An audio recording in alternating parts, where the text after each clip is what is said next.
G'day comrade subscribers. So we're looking at the Gotek Amstrad CPC 6128 Plus again. So it's all working nicely.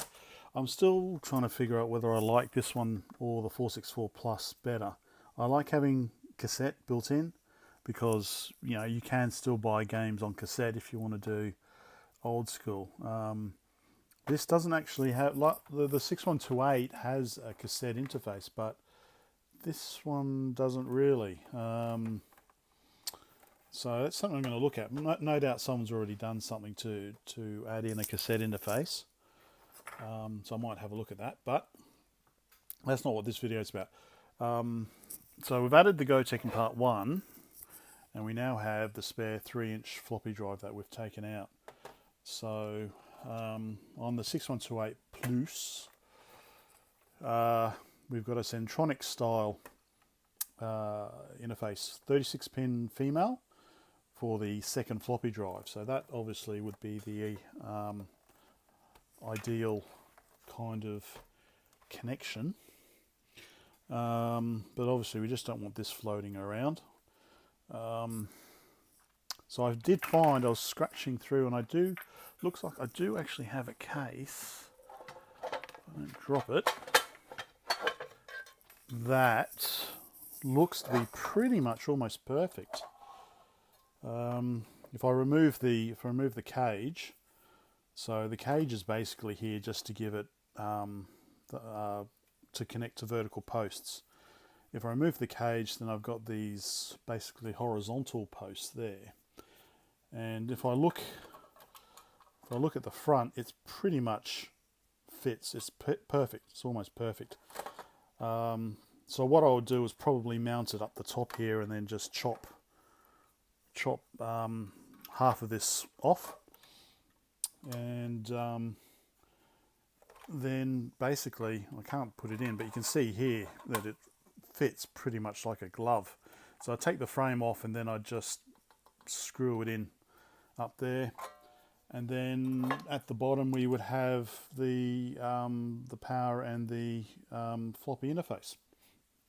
So that was the plan, and almost perfect. I'm pretty sure I got that from Element 14. I'm not sure exactly what the model number is, but I'll try and find it, and I'll put it in the video description if I do. But before we do that, let's have a look at a couple of other 3-inch drives.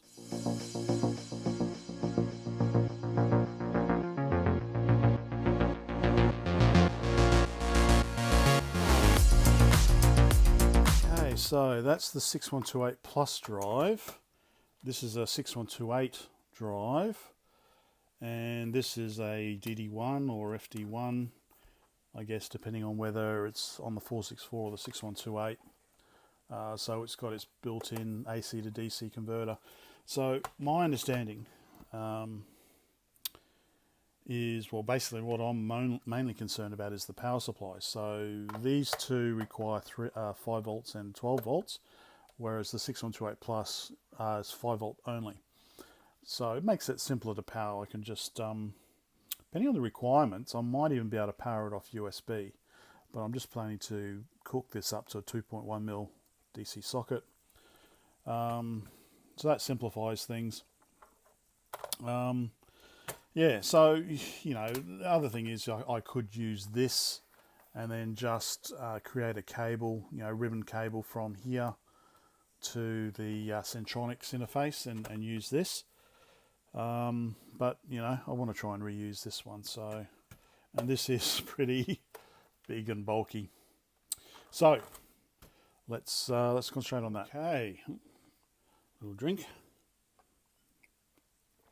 Oh, I am so hot, so sweaty. Okay, let's take off the frame. So I think this is going to be at least a 2-parter, because I've had to order the Centronics plugs from Aliexpress. I couldn't find them on Element 14 or JCar or Mouser. So I went on Aliexpress, and they've got everything you need. So I've ordered 36-pin Centronics male crimp so that I can just crimp on the ribbon cable from the back here. So let me just remove this. I've probably had this out before. I've probably replaced the ribbon. I assume it's the similar thing. Already had a swim today and I'm sweating buckets down here in the garage. Okay, I guess it just slides out. There we go. So looks very much simpler as you would expect over time, cheaper. So there we go. Let's get my case back.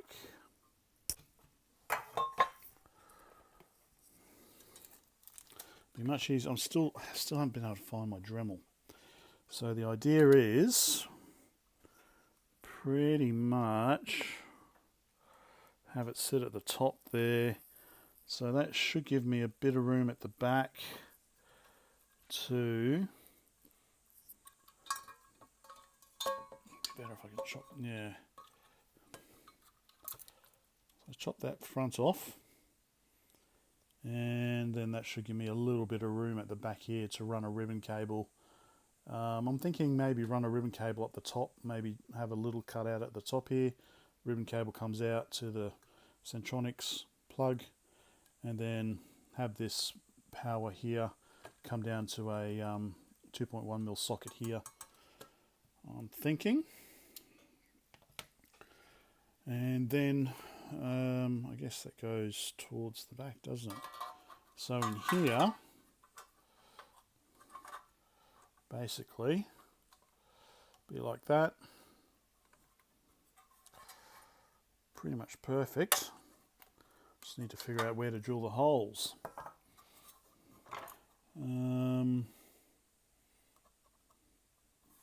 Yeah, okay. Also, you need to make sure how far back in it goes as well. Okay. What to do first?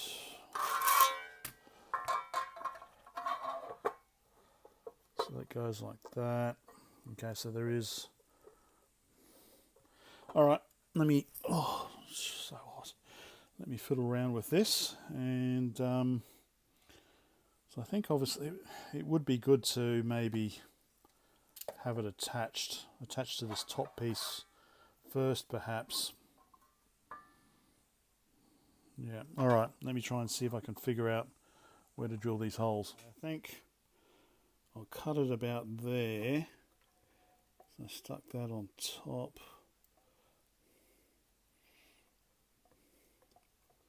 So like that. I think, yeah, so bottom of that black line there. I think that should be appropriate cut. Okay, it's the next day. So after a lot of effort, a lot of noise, I went out and bought a Dremel today, but used that yesterday. I've now chopped it off. Whoops. About that much. So that it should sit like that. Now, of course, I need to tidy that up. I should really prime it at least as well. But let's see. So the difficult thing now, I think, is just trying to figure out how to figure out where to put the holes. So what I've done is, there we go. So I've measured there. I can't exactly tell what that is at the moment. What is that? 30, it looks like it's basically 32 mil. So 32 mil, and then from the top as well, it's also pretty much 32 mil. So this first one seems to be about 32 mil. 32 mil from the front, 32 mil from the top. So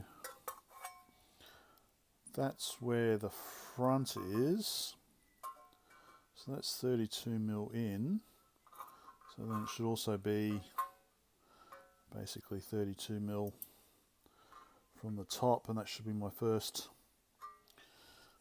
point.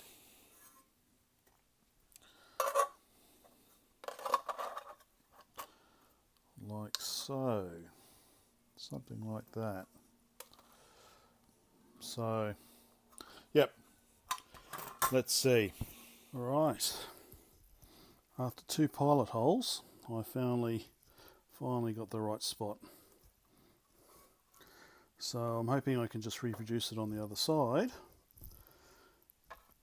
measuring from here and from there, reproduce on this side, and then it's just a matter of doing the ones at the back, and then the case should be just about ready. So maybe I might need to just cut a little bit more of that off. I think maybe, and just straighten it up or whatever. Yeah, okay, getting there. And we're done. So that's it in the box. Like I said, I think I'll straighten this up, I'll do some filing, but I'm thinking I'll probably just repaint this all anyway so I can prime it, protect it. So the holes are pretty much, I had to just jiggle a little bit, but it's all nice and secure. So I think I'll call it a day there. And when I get the Centronics male connector, then I can finish it off. Let's just double check how much room we've got at the back. Of course, I've also got to double check what case this is. So because the screws have kind of brought the case in as well, it makes it quite a nice kind of tight fit.